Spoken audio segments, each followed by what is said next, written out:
Good afternoon from a sunny but windy allotment. I've just bobbed down just to do a little bit of potting on some things that I've been delayed in doing.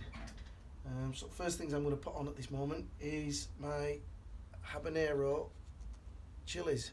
I'm wanting to move these on because they're quite crowded in here, and I only need about 8, so what I want to do is get mine potted on. I'll leave the rest in the tray, and then what I'll do is get the all the spares to one of my pals. He wants some, and then I think Sally further down wants some as well. So I'm going to crack on and do that.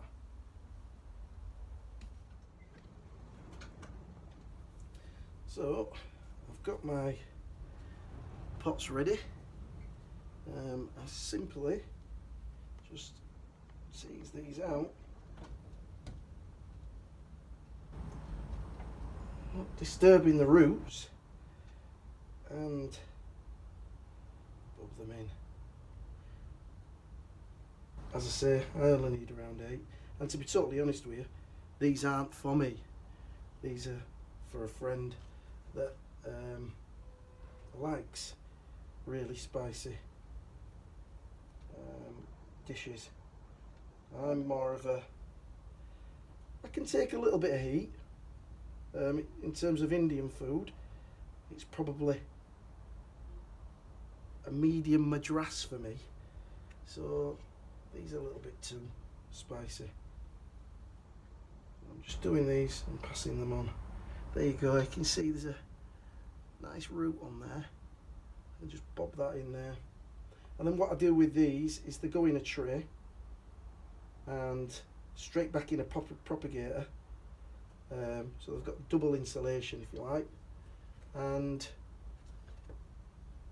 they'll stay there until they're ready to be potted on again, and they'll go into a bigger pot.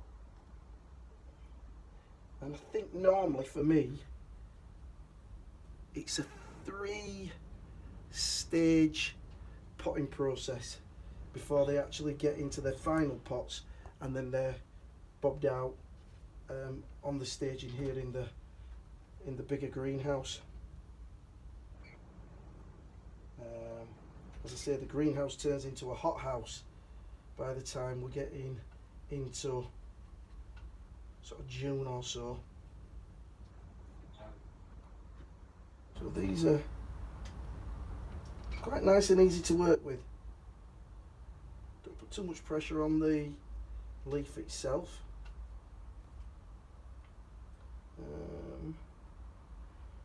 We should be fine. Oops, there's 2 there. Well, that's 7. I just want 1 more. Don't put too much pressure on. A little bit of a dab down, then top it up, and then wipe it clear. And then all I do is stick a little hole in there and get my final one.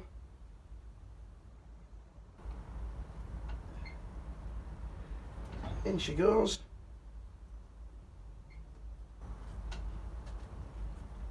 And there's the 8th. So that's those done.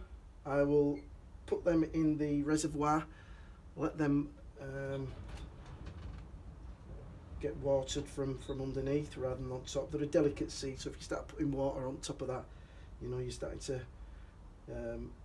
sort of drench them really. So just a bottom watering into the propagator and on the staging in the greenhouse. So that's the habanero chilies in the reservoir. They're just watering now. What I'm going to do now, I'm going to make a start, is starting to get my dahlias into their pots. I've got a number of dahlias. I've probably got around, I don't know, probably 16, 17 dahlias, and you could go through quite a lot of compost, so it's one of those things that you've got to do. So what I'm going to do is I'm just going to partially fill this pot with compost and just get it sat in there, and then just fill it up so that it just goes above the crown of the plant. All I want this to do is activate the root growth, so that gets established in the pot, and then what I tend to do then is I lift the whole pot up when it's ready to go outside and plant them on. A bit unnerving in the greenhouse when the wind's blowing, as bad as it is. So all I'm going to do is just get some compost, cover that crown,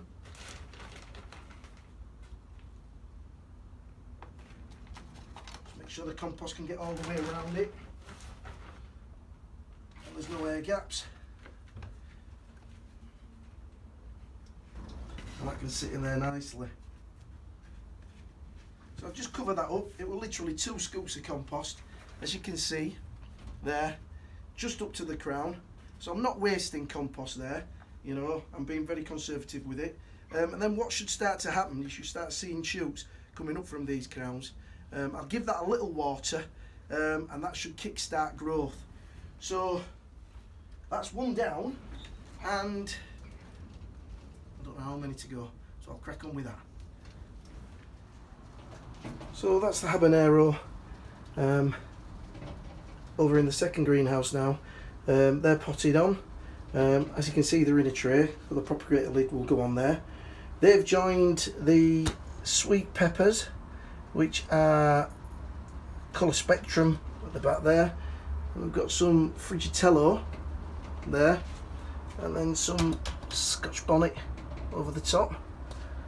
And then they're all just spares, so as I say, I can do a bit of trading, or I'll just purely give those away.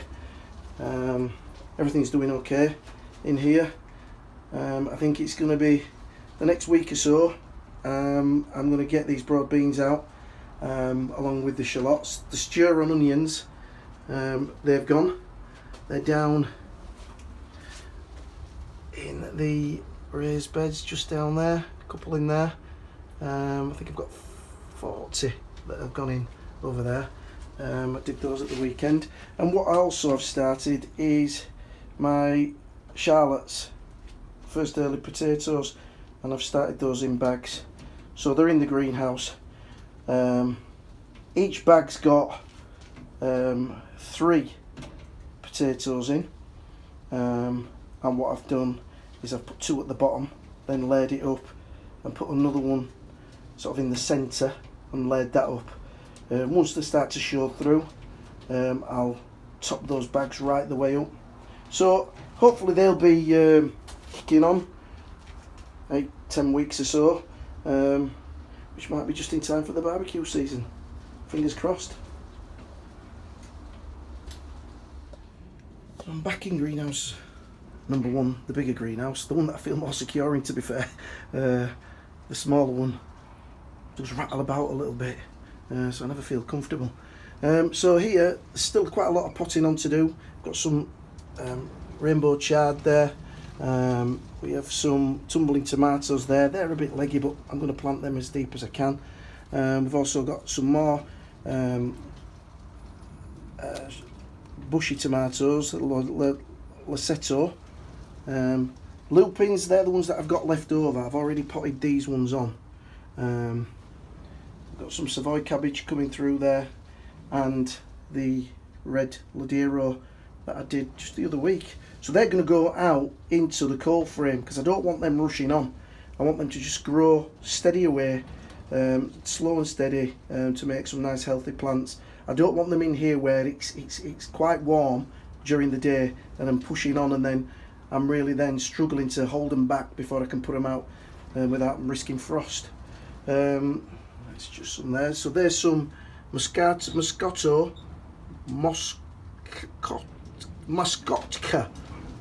bush tomatoes. I've got a number of bush tomatoes. I like to scatter them all over the plot, and I have them at home in the garden as well.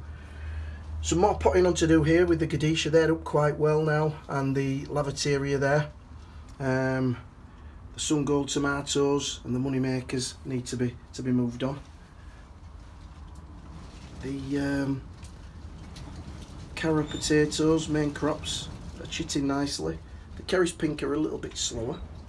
But all this I've got propagator lids for. So propagator lid goes over if there's a threat of frost, and also I put my mesh, the fleece over the top of those as well. You can see down there the rest of the dahlias that I've got to start to get potted up. And I mentioned the cannas the other day. I've cleaned all those up, I've put them on the top of the bench, and I'm going to just introduce a little bit of water to them now to try and kickstart them into growth. Once they start shooting, I'll stick them back underneath the bench. Well, that's that for a quick update. Before the weekend, I wanted to get to 400 subscribers, and since then it's only Monday. I'm now, I believe, on 420. So I'd like to thank everybody that subscribed to the channel. It really is much appreciated, and I hope you keep watching, and hopefully you'll see how the plot develops and how it starts to fill up once we get, you know, deeper into the season. So thank you again to all those that subscribe. It's really, really much appreciated. Take care. Happy growing.